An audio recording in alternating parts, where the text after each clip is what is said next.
I'm शांति। स्वागत है आप सभी का हमारे चैनल पावर लाइन एकेडमी में। और आज हम डिस्कस करने जा रहे हैं पीएच स्केल के बारे में।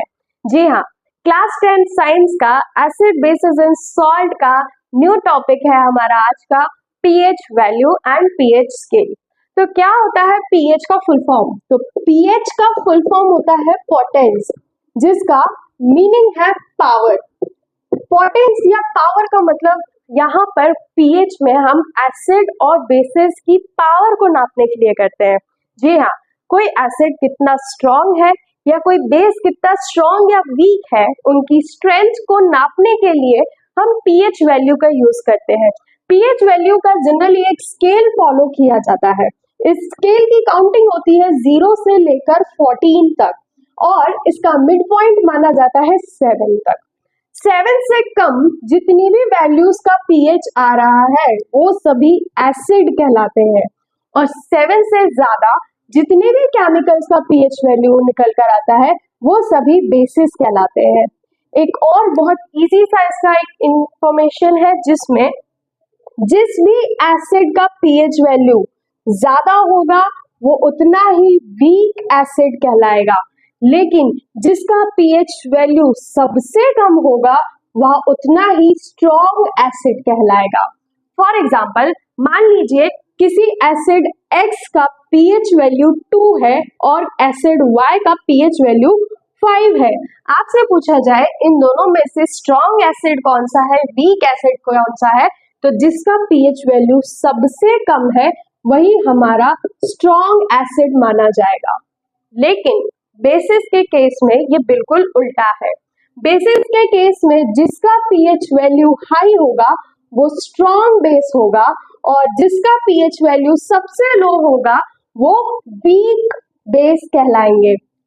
एग्जांपल देख लीजिए, मान लीजिए आपके पास कोई A बेस है जिसका पीएच वैल्यू 10 है और B बेस का पीएच वैल्यू 14 है, तो इसमें से जो स्ट्रॉन्ग बेस होगा वो होगा 14 पीएच वैल्यू वाला।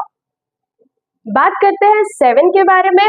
तो 7 पीएच वैल्यू ना तो एसिडिक है ना बेसिक है, ये सभी न्यूट्रल सब्सटेंस होते हैं, like salt, water, human blood, ये सभी क्या है, न्यूट्रल है।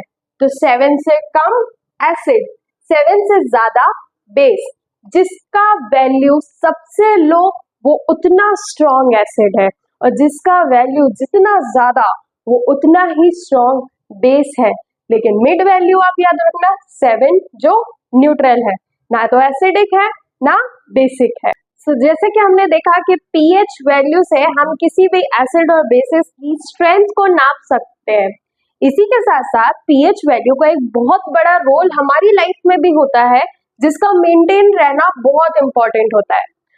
सो देख लेते हैं कि पीएच वैल्यू का यूज हमारी डेली लाइफ में कहाँ आता है। तो सबसे पहले डिस्कस करते हैं pH sensitivity of plant and animals. हमारी बॉडी में जो रेगुलर मेटाबॉलिज्म एक्टिविटीज होती है, नए नए हार्मोन्स रिलीज होते हैं, कुछ एंजाइम्स रिलीज होते हैं, वो भी एसिडिक एंड बेसिक होते हैं, लेकिन वो हमारी बॉडी को हार्म क्यों नहीं करते? वो इसलिए नहीं करते हैं क्योंकि हमारी बॉडी ऑटोमेटिक उसका पीएच लेवल कंट्रोल करके रखती है। अगर इनका पीएच वैल्यू आगे या पीछे हुआ या बहुत ज्यादा अप एंड डाउन जाता है तो हमारी बॉडी में अलग अलग तरीके के सिम्टम्स दिखने शुरू होते हैं, लाइक किसी को पिंपल्स आना शुरू हो जाते हैं, ऑयली स्किन होना शुरू हो जाती है, कुछ लोगों को वीकनेस आने लगती है, और कई लोगों को बहुत हार्मफुल डिसीजेस भी हो जाते हैं। तो पीएच वैल्यू हमारी बॉडी की सेंसिटिविटी को भी कंट्रोल करने में एक बहुत इंपॉर्टेंट रोल प्ले करता है। इसके साथ साथ पीएच वैल्यू का यूज हमारे खेती बाड़ी में भी होता है, एग्रीकल्चर में भी होता है। वो कैसे?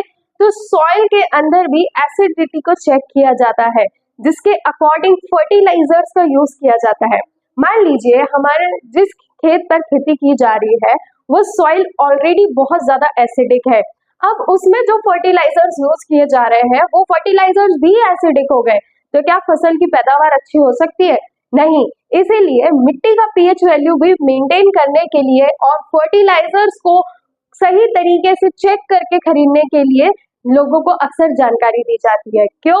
क्योंकि अगर मिट्टी का पीएच वैल्यू कंट्रोल किया जाएगा तभी अच्छे से फसल उगाई जा सकती है। नेक्स्ट, पीएच इन डाइजेशन, आप सभी को पता है हमारी बॉडी में एक एसिड होता है हाइड्रोक्लोरिक एसिड HCl, जो हमारे स्टमक में प्रेजेंट होता है और जो खाने को डाइजेस्ट करने में हेल्प करता है। क्या कभी सोचा है अगर इसका पीएच वैल्यू बढ़ जाएगा तो क्या होगा? अगर इसका पीएच वैल्यू बढ़ गया तो हमारे पेट में वो एसिडिटी की मात्रा बढ़ जाएगी और कई लोगों को इसके कारण पेट में जो छाले पड़ते हैं, अल्सर जैसी प्रॉब्लम्स आना भी शुरू हो जाती है। नेक्स्ट, पीएच इन टूथ डिके। अक्सर जिन लोगों के सलाइवा में या जो हमारे माउथ में एंजाइम्स होते हैं, अगर उन एंजाइम्स का पीएच वैल्यू एसिडिक हो जाए तो उसके कारण दांतों में सड़ना या कैविटी लगना शुरू हो जाता है। इसीलिए डॉक्टर्स हमें बेसिक टूथपेस्ट सजेस्ट करते हैं जिसके कारण एसिड और बेसिस आपस में मिलकर एक न्यूट्रलाइज रिएक्शन करते हैं, दांतों को खराब होने से बचाया जाता है। नेक्स्ट, जो पीएच वैल्यू का यूज होता है वो सेल्फ डिफेंस के लिए यूज होता है, जो बहुत से एनिमल्स एंड प्लांट करते हैं, जैसे चींटी, बरबूटा, ये सभी छोटे कीड़े जो होते हैं, जो डंक मारने वाले कीड़े होते हैं, ये कुछ एसिड रिलीज करते हैं, लेकिन इसका पीएच वैल्यू भी निर्धारित रहता है क्योंकि ये अपने सेल्फ डिफेंस के लिए उस एसिड और बेसिस को यूज करते हैं। आई होप आपको पीएच वैल्यू क्या होती है समझ आया होगा और इसका डेली लाइफ में क्या रोल होता है ये भी आपको अच्छे से क्लियर हुआ होगा। आगे ऐसे ही इंटरेस्टिंग टॉपिक को समझने के लिए और इजीली अपने कंटेंट्स को कवर करने के लिए बने रहिए हमारे चैनल पावर लाइन अकेडमी में। Thank you. परम शांति।